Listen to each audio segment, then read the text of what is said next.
Day good mga kasakalang JT, dahil ako'y tinatamad at sobrang lamig, dito na lang po ako nag-ride sa may malapit sa amin.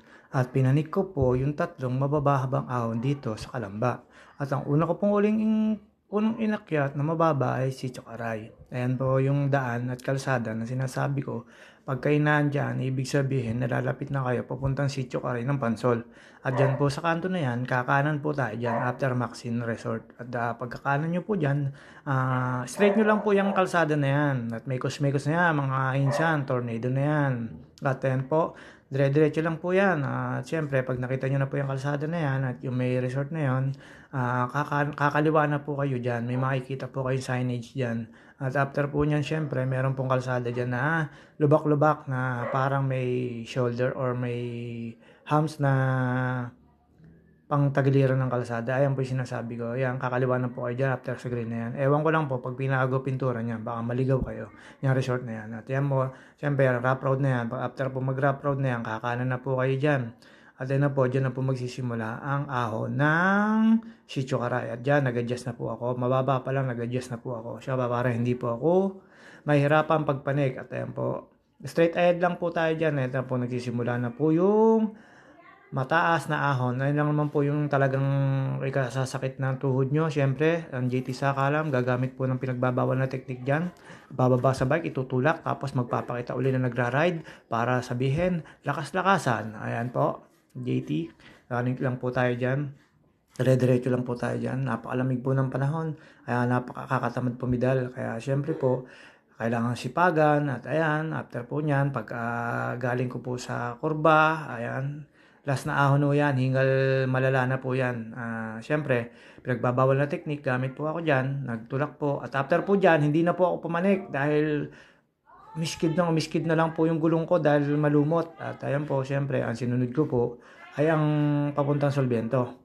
Ayan po yung basang kalsada na yan.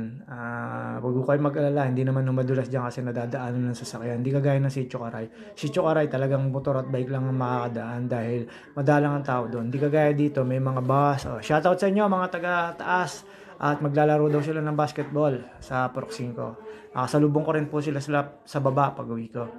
At ayan po, dire-diretso pa. Ayan po yung makunat na. Tapos after po ng makunat na yon, ayan na po yung Soliviendo. At syempre po, hindi naman po ako magtatagal dyan. At pagpapakita po ang bida, magpapakit. Kala mo, feeling pagod. Pero saan ka, nagtulak naman. At ayan po, hindi na po ako magtatagal dyan at iikot na rin po ako para hindi na ako mahirapan.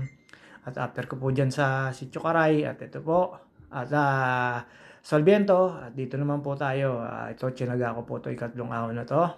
Ayan po, sa mga nakakaalam kung saan po yan, ayan ay papuntang Naruto. Papuntang Solviento, sa may bukal po yan. Yan po sa may water district. At after po nyan, syempre, papahinga ang JT Sakalam. At ayan, syempre po, feeling lang po malakas yan, pero pagod na yan. Tapos after po niyan, baba po sa bike, tapos sakay uli. Ayan, tulak, tapos ayan, sakay po uli. At ayan po, medyo mataas na po yan, yung may kurba na yan. At after po nun, syempre, ayan po yung makikita nyo. At dire-diretso lang po tayo, straight lang po yung daan na yan. At mararating nyo na po yung Naruto. At meron pa po akong pinuntahan dyan, yung mga bahay ng mga cartoon characters. Makikita nyo po mamaya, pero hindi familiar sa akin yung mga pangalan. Kasi hindi ko naman po napapagpanood yun. After po dyan, meron po ako nakita mga naglilinis na concerned citizen at sila yung nagtatalo-talo pa, naglilinis na lang. At shout out po sa inyo sa mga taga-Bukal na masisipag. At ayun po, daan po ako dyan. At siyempre po, pinadaan naman po nila ako. At ngayon, narating ko po yung Naruto. After po dyan sa Naruto na yan, kanan po ako dyan. Tapos sa diretsyon daan, kakaliwa po ako para makita ko po yung bahay ng mga cartoon characters. At ayun po, siyempre natapos ko na po yan. Ayan, kakanan po ako dyan sa mga after blue na yan. Siyempre, medyo recovery na yan. Hindi naman masyadong mahirap yan. Kaya medyo matulin na ako dyan. Siyempre, kaya ako na po sumakay dyan.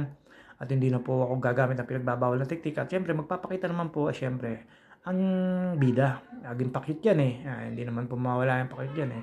At after po niya, syempre, ayan na po, dumiretso na po ako doon sa sinasabi ko na para makita yung bahay ng mga cartoon characters dyan po sa may Naruto. At ayan po, hindi naman po kayo makakapasok dyan pero napakalaking resort po niyan. At dito na po magtatapos mga ka-GT Sakala, mga ating pagpapapawis. Salamat sa Sitio Caray, Soliviento at Naruto Way papuntang Bayview.